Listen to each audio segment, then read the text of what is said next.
Part 16, Luke chapter 13, verse 30 is where we're going to start today. And I left off at the last video where Jesus is saying his will come from around the world to rest in his kingdom from YHVH. Now, this verse here, you can see I've added in a little bit. But what the verse is saying, if you read it down here, is going to be like the other, like another proverb that he speaks about, but it will be that everyone has this same reward is to enter into heaven, is what these words mean. Just at that time, don't need that. Some of our people, not Pharisees, people came and told Jesus, Herod wants you dead. The Pharisees would not be warning Jesus, okay? Plain and simple. They're the enemy. They're the ones that are corrupt. They are usually on the opposite side, questioning Jesus and trying to catch him in saying something wrong. That way they could arrest him. So Pharisees, there's a video below explaining why I use them as judges most of the time. But as I'm needed it as people, our people came to warn Jesus. And he told them, go tell that fox. Well, that he would not be sending out. There's a list of what, how we are to recognize Jesus. Let me see, how do I know?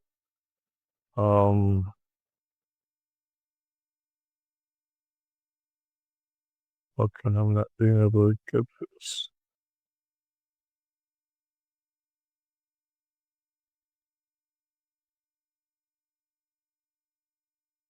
Let's see here. Maybe I've got it listed under here. Okay, here it is. In this Hebrew text, Isaiah 11, verses 1 through 3 here, these speak about how we're going to recognize Jesus, okay? This should be Jesus. This should be David, but David was born through Jesse. So what we have here is the Spirit of our Lord will rest upon him, okay? So we know that, like I said, we have that already by our Creator, and Jesus explained this as anointment for him at the time of his, after he was baptized.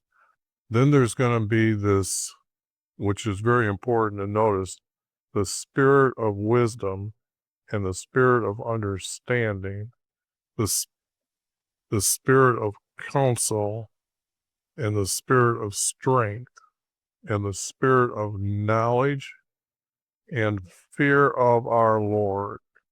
So when we see these,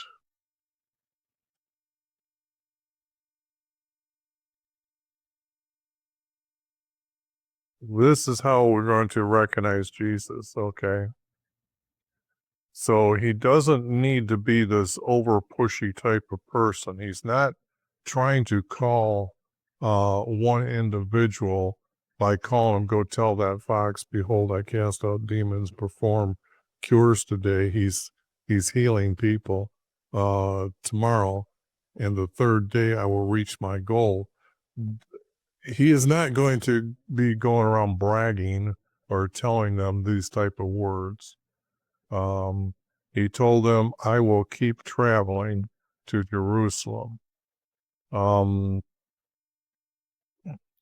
But the object is actually, Herod wants to talk to Jesus when we when we get into the story of Pontius sending him to Herod. Herod will be talking, but right now I'm using the word kill to dead. But I will be changing that later. Or in Jerusalem. See, they had like Jerusalem, Jerusalem, the city that killed his prophets. For in Jerusalem they kill his prophets is pretty much what Jesus, I will keep traveling to Jerusalem, for in Jerusalem they kill his prophets. Jesus is kind of hinting to others that he is going to die, and not so much that, what do I want to say, outside his disciples, and this is one of the verses. Very few times is this mentioned. So, yet often he wanted to gather his children, not your children, his children together. There are children there. The Passover was to come in before the house for meeting with our Creator. So this is what he was trying to say. Often when he was trying to gather his children there in Jerusalem, but those that got corrupt started killing the prophets, because that's where he sent a lot of his prophets were to the king, for the kings of Judah. Judah was the capital city, so the kings, housing was there, or houses were there for his servants and all that, but it was next to the house for meeting with our Creator. It doesn't need to say, just as a hen gathered, we're not going to compare an animal to our Creator, how he wants to gather people. That's not going to happen. That's bringing our Creator to very low standards. Behold, your house left you desolate. You say, 99 told bad comes, you say, blessed is he who comes to me. When Jesus is saying that he is going to return on the second coming, well, this could be them celebrating at the time he comes into Jesus. Behold, your house left you. They're adding the word desolate. And the text is referring to kind of go tell Herod these things. I say to you, you will not see me until the time comes when you say, well, he never says this. Herod never says this. Okay? So this is being removed for those reasons. He went into a home for one of our judges on a holiday. There in front of him was a male suffering with dropsy.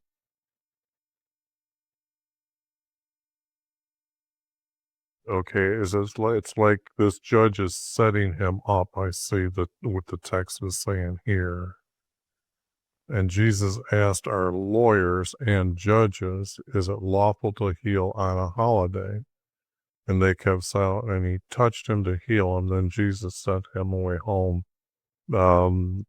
This is a rare setup of how the judges are trying to trap Jesus here. And he asked him, which one of you having a son? And he falls into a pit, not a well. He has having a son, or a ox falls into a pit. Comparing an ox to his son falling into a pit. Oxes don't do that. Oxes are too large. You'll go out and pull them out immediately on a holiday or holy day. The ox is way too heavy for one person to do it. So I kept it to that, and having his son, and he falls into a pit, not a well, but a pit. They use these pits to trap the wild animals or to keep them away from coming into where they were at. So these pits were that they didn't have spikes in them or anything like that, but the pit was big enough that it couldn't jump out, which would have been wild hogs and stuff. They get pretty dangerous. Um, so there's other animals around there that I'm trying to think of, maybe hyenas at that time. They live around the desert area, I believe. And his question about you will not pull them out on a holiday. I don't need Sabbath day, but I replaced all the word Sabbath with holy day. I keep saying holiday. Oh, we're in this pagan Christmas season right now, so I just tell everybody happy holidays. um, and they did not answer him. He's going to say that he began speaking parables to the invited guests. And then when he noticed how, this doesn't need to be said that he stopped in the middle. He noticed how they had picked their seats, not places, but their seats of honor at the table. One of the rare times that this is actually needed to be inserted. I think I showed you all those verses that in the Bible that have at the table, or in the Gospels anyway, are all added. There's not one time that there's a reference to a table.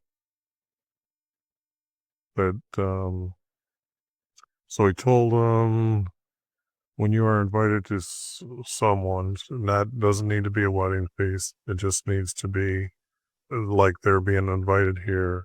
Do not take the seats of honor, least someone, but he says to you, they're referring to this someone as someone here. I'm referring to him as now as a he because it's established as someone.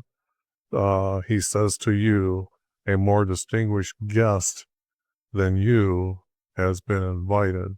So it's belittling that person, taking a seat and then being kicked out from the seat. Please give you, and this is he's saying, the more distinguished you, please give your place to this male. Because of what I've got said or edited above, don't need this. For then you are disgraced and don't need this here. You will occupy the last place. Jesus is trying to say not to have, don't think a seat should be given to you for your honor. So just sit anywhere, okay? But not next to um, the one who has invited a special guest. So, in other words, he's trying to teach them to humble themselves here. When you are invited, sit at a lesser seat. Sit in a lesser seat.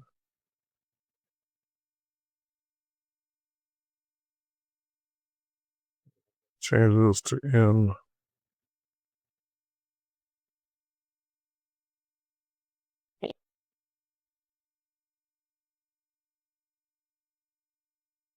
Lesser seat, not lesser place.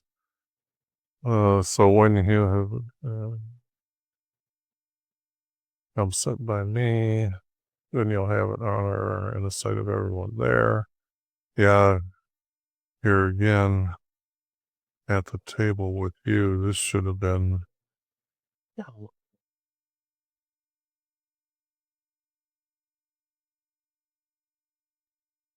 Anyways, I don't need to chase that down. Everyone who exalts themselves can be humbled. Who humbles himself can be exalted.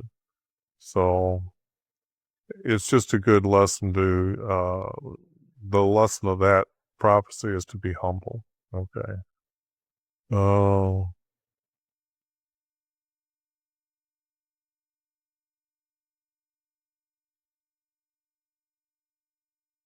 yeah, I'm taking out your brothers, your relatives, or rich neighbors, least they try also to invite you in return for a repayment.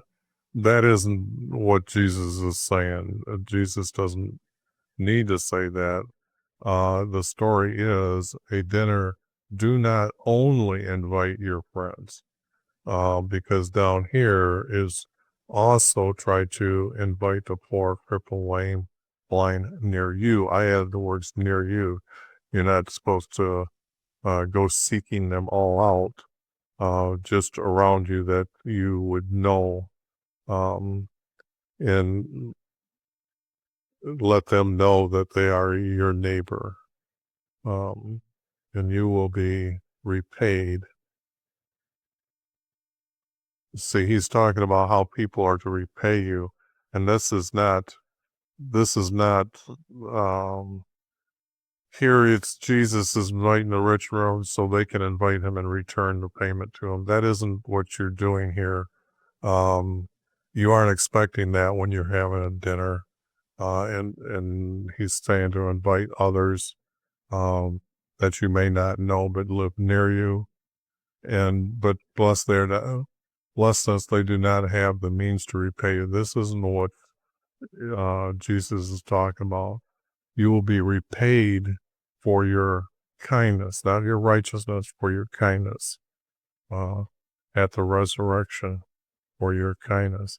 Yes, you will be judged by what Jesus is saying here, but the intent is to, when you give a dinner, do not only invite your friends, try also to invite the poor, crippled, lame, blind near you.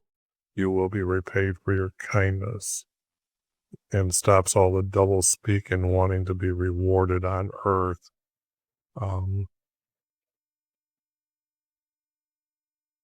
Everyone who will eat bread in kingdom of YV, and this is where I would put my kingdom from YV, but the object is you don't eat. There's no, I've seen angels, excuse me, but they don't have nipples or sex, and we know that, and they don't move their mouth. They actually telepathically to you. But you can learn a lot of that even by those that talking to those that are dead, and that's in the first video of my in my listing in the description below. And he had invited many of his neighbors, not just many, but many of his neighbors, to keep in theme with what Jesus was saying earlier. At morning for the dinner, he sent his,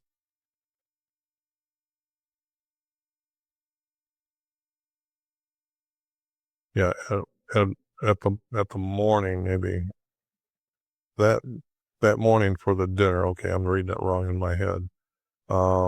He sent his servants, not slaves. They are never slaves. Tell his invited, come, everything is ready, to send them out to remind them that he has invited them to the dinner today. And they alike made excuses not to come. I bought land. I need to go look it over. Please excuse us. So this is going to be another group here that I've got next. I'm going to not try them, but work them. And please consider me excuse us, because I'm saying that he's not inviting just the male. He's inviting the wife as well.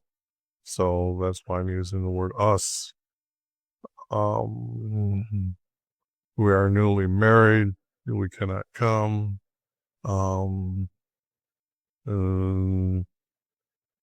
They're all, and then the servants reported these to their master, and their master, not the head of the household, I'm using it as master, said to them, not to one of the slaves, but to those that he sent out, go into our streets and roads of this city and invite and bring here the poor, crippled, blind, and lame. Now, this is again, Jesus is carrying this over and trying to put it into another parable. And then he reported to the master, what will you command has been done. You still have more room. And the master said, well, go to the highway. Okay, there's no highways. I explained what the highway is. There's only one highway in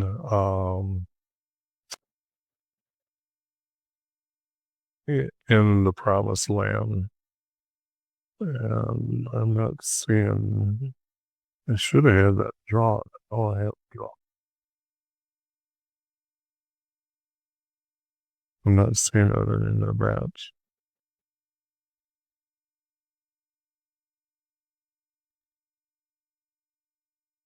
Oh boy.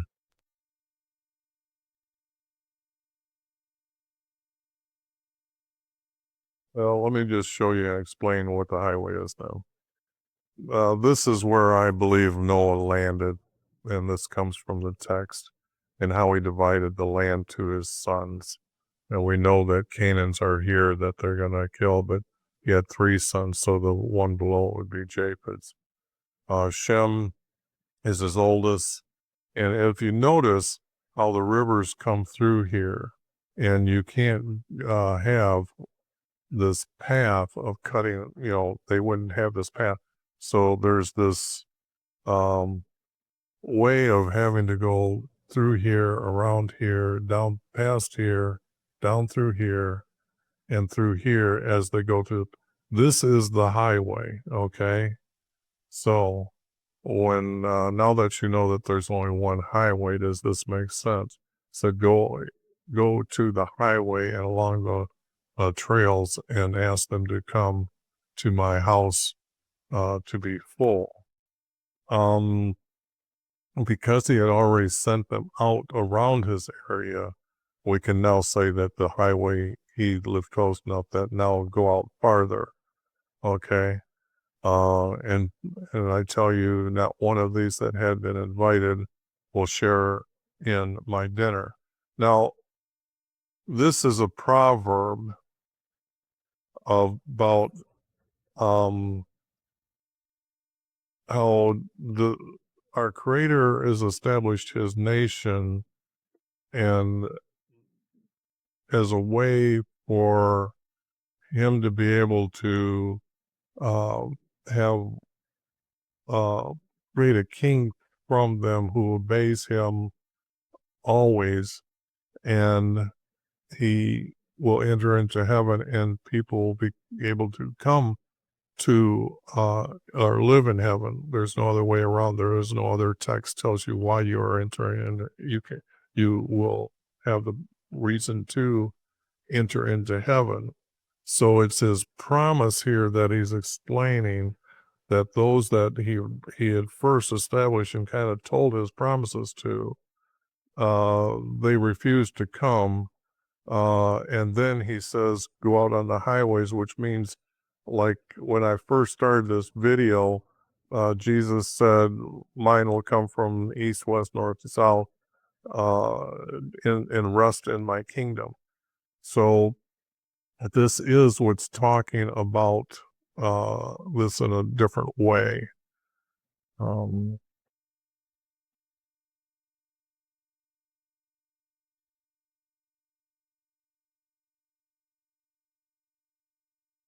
Yeah, Jesus wouldn't say, if anyone comes to me and does not hate his own father and mother, like you have to hate your family. Yes, even his own life, and he has to hate his own life. They cannot be my disciple. That isn't, that Jesus absolutely wouldn't say anything like that. Your obedience is your obedience to our Creator's commands, and all the laws and statutes are your righteousness to allow you to come to Jesus, so you can have your reward for obedience and your righteousness to enter into heaven. So he wouldn't say any of that. And whoever does not carry his own cross, come after me, cannot be my disciple. This is, he wouldn't be saying you have to die on the cross, because the cross represents a very painful death. If you do not carry your own cross, Jesus would not say these words either. When, but we do have like another parable Jesus is going to say. When not he, but anyone wants to build, and not just a tower, but just wants to build, they sit down first and not calculate, but figure out the cost to know, not see, to know they have enough to not complete, but finish it. Otherwise, then they will lay the foundation there and able to finish it. Not all, but everyone who knows, not observed, but knows why he didn't finish it because he didn't sit down and think about it, will mock him, not ridicule him, but mock him. So I'm going to explain that one later.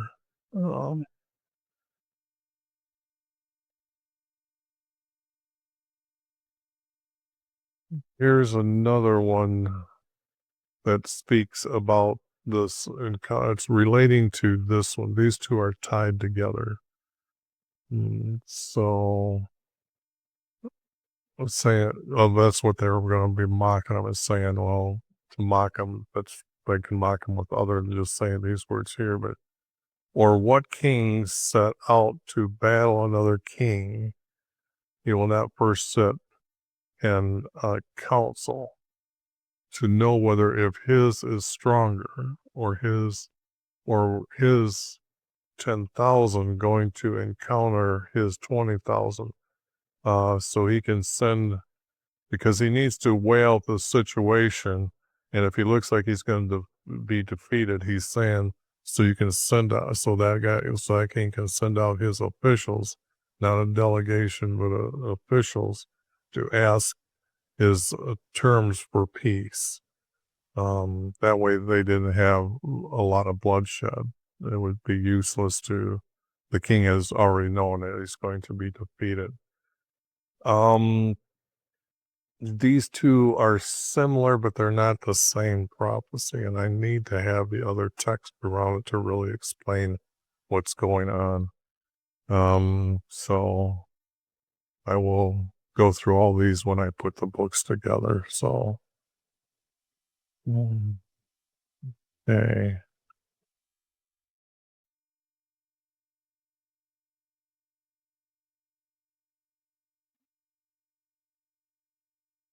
Okay, now these are just the verses being thrown in here.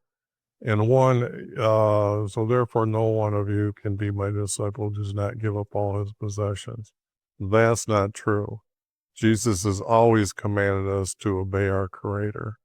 So that's number one. Your possessions are earthly.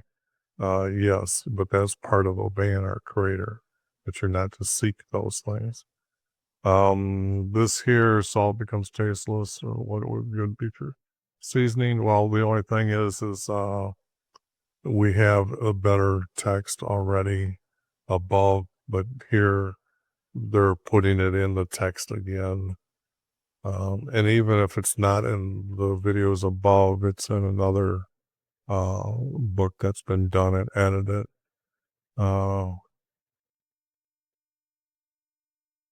This here is useless without any other verses around it. So these three verses are almost stuck in here on purpose, but we can throw them out, or I can throw them out and get to what's truthful here. Not all, but many sinners. It says tax gatherers and sinners, but many sinners, because taxmen or tax gatherers are not exactly sinners, okay? Many sinners are going to, we're coming to listen to Jesus, okay? I needed to add his name here. And both are judges and scribes.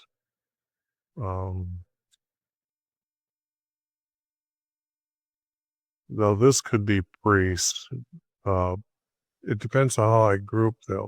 Judges are usually with lawyers or grouped as with their officers. But here, I could have used the word priest, but I'm going to leave that for another one. Because when those sentences get scrambled together, it might be evident that this text goes and it will have the word priest. We're saying to our people, Jesus, we've added his name, not this male, but Jesus, is welcoming sinners and even eats with them. Jesus told them a few parables now, because it's just not one parable that he goes through.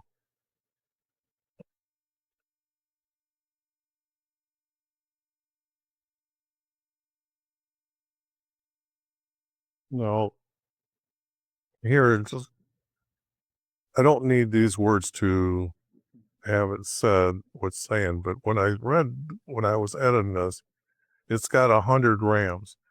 It's hard to keep track of losing one of these 100. You don't count them. And I'm trying to think that even if the word male, a herder has 10 rams. Now he's able to see that, quickly know that he has lost one of them. Okay. So the object here is that I'm using not 100, but 10. It becomes more reasonable that it's easier for him to know that he's lost one. Will he not leave the 9 and search until he finds the other ones? Only if he has a dog to keep them trapped and they're going to eat in that area. Okay. Or not trapped, but trained to keep them a small area. And when he found it, he rejoices. He doesn't need to say lays on his shoulder or anything. He rejoices. And at home, he tells his friends, I have found my rams, which I lost. My ram that I lost. My ram, which was lost. Yes. Okay. Now, he wouldn't be rejoicing, them rejoice with me, saying rejoice with me. This would just be common conversation he would have. Yeah, I lost one, but I went out and I found them. Because that's the name of this is the intent of this proverb. I am the same. Jesus is saying, I am the same way. There will be rejoicing in heaven over every sinner who repents. Okay. And this doesn't need to be added. It's been said already. Now it's talking about what widow having 10 silver coins and loses one, will she not sweep her home to search for it and carefully until she finds it? And when she found it, she rejoices. Doesn't need to call her neighbors and rejoice. She doesn't need to tell her neighbors how much money she has. Money is always something that should be regarded as not everybody to know your business, so you wouldn't be running around your neighbors. You would tell your close friends maybe from time to time about what you're buying or selling and stuff like that. But to go around and just tell everybody, no. I am the same way. I say to you, there will be rejoicing by his angels over every sinner who repents, meaning the lost have been found. It's a great thing to see others to enter into heaven. Male has 2 sons, and the younger asks his father to give him in money his share of his inheritance, not estate, but inheritance. And when he divided, and he divided his wealth between his two sons. Yeah, I got it divided here. A male with two sons. The younger asked his father to give him in money his share of inheritance. And he divided the wealth between them. Okay. So now what's this guy going to do? Well, days later, his son gathered his goods together, not everything together, but it's talking about his goods. And he went, let me explain something. Once, if there, I'm thinking that like in the days of Abraham, that when he has a son born, that he does there's a tent for males and tent for husband and tent for wife. When they have children, after they're old enough, then they have their own tent. Okay. So this gathering of his goods is his way of to start to building up his family's things to raise his family. So it's goods, not everything together, because it wasn't the inheritance, it was his money that was given to him and then gathered together. You couldn't carry on your back land, okay? But the object is he wanted it in money and not in land. He wanted to leave. The object is he's leaving his father, okay, and went to a distant kingdom, not country, it's a kingdom. And he not squandered, but he misspent his, not estate, but his money by living loosely. And I just moved the word loosely, by loosely living, but by living loosely is the way we say it today in English, or at least here in America. That's how I know other countries put words before each other when you hear them speak in English. I think if you're Spanish and you start speaking in English, it's coffee likes me instead of I like coffee. And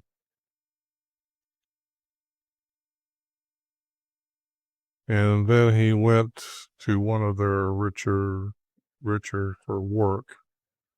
There's you have to have that he went to the work. So here it was like he attached himself. No, he had to ask for work because he is a stranger, and he sent him to his fields to feed his pigs. Well, they're in pens. They're not in fields. They're in pens. You can't have a pig or a hog. It's just dangerous. You can't control a 600 or 700 pound animal. Example, if you had dogs going around and barking, if that dog got close, he would just grab him and nip him, and it would, whatever is in his mouth stays in his mouth, and it's just torn from the whatever. It can bite right through your bones, okay? And they will even eat the bones. So, but the object is that's what's going on here, and I'm going to have to race through here. I see it's getting a little bit close to time to leave here, or in this video. He was hungry and he wanted to not fill his stomach, but he wanted to eat their food, not the pots that he was feeding them, but their feed. No, I'm going to call this done. I want to speak because I want to explain this parable here. So I'm going to end this because now it's over 40 minutes. So, but I will continue here on the next video.